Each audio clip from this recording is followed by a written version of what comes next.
Hi, Robin. Good morning, Anthony. Good morning. How are you? Good. So I want to take you back to the first day of shooting Real Steel. You're in a room with Steven Spielberg, Hugh Jackman, and Sugar Ray Leonard. Who do you talk to first? Well, you literally go to Sugar Ray Leonard and try to keep your composure and try not to, hug him and make him punch you.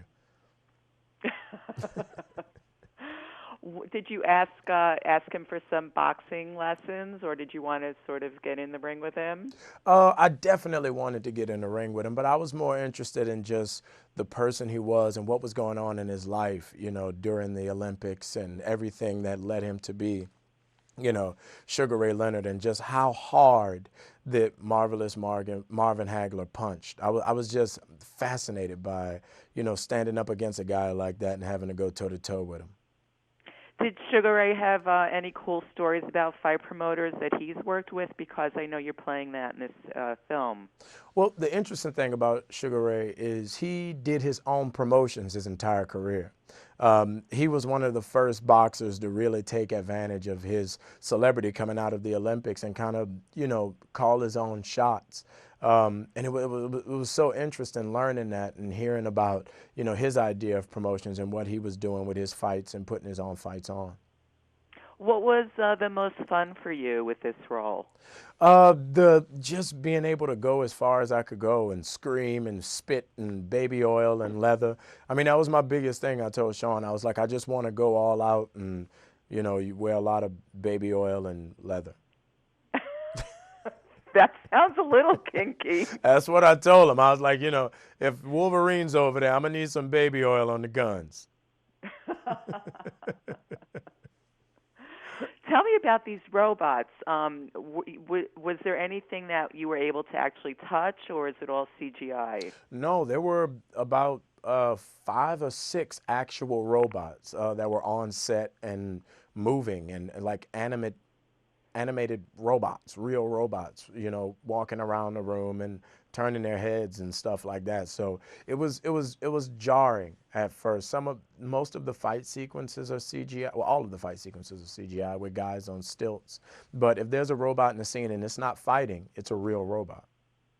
Really? Did Yeah. you? I guess they're a little bit too big to take home with you. Well, at the premiere, I got to swipe a couple of them off the tables. So I have a real steel collection, but but no, I tried. I asked production if I could buy one or if I could put one in the back of the Prius and take it home when we were done. What other types of merchandising you think this movie is going to spin off?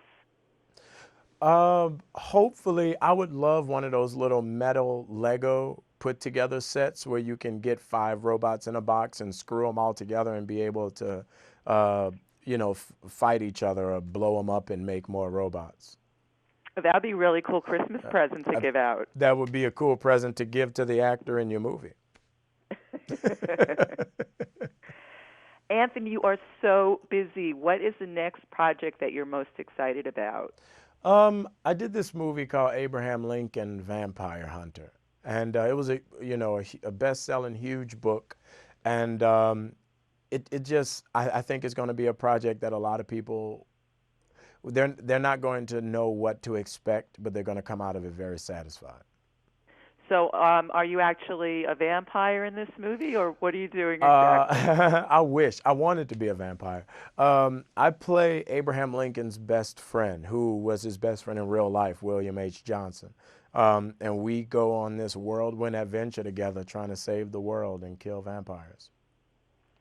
That sounds really fun. Yeah, it's actually a really interesting movie. And the way Seth wrote the book, it's a great transition or interesting look at history. He took Abraham Lincoln's biography and just infused this vampire subplot that works kind of really well. So, are there really cool vampire scenes where you're killing, like with the stake through the heart kind of thing, and they blow up? Well, no, we didn't get too close to stakes, but we didn't kill our vampires with stakes. We killed them with silver. So we had a lot of silver bullets and a lot of silver axe fights. We have this huge axe fight where we kill like 20 vampires on top of a train. What an illustrious career you've had. It's a lot of fun right now. Well, Anthony, thank you so much for joining us. Thank you. I appreciate it, Robin.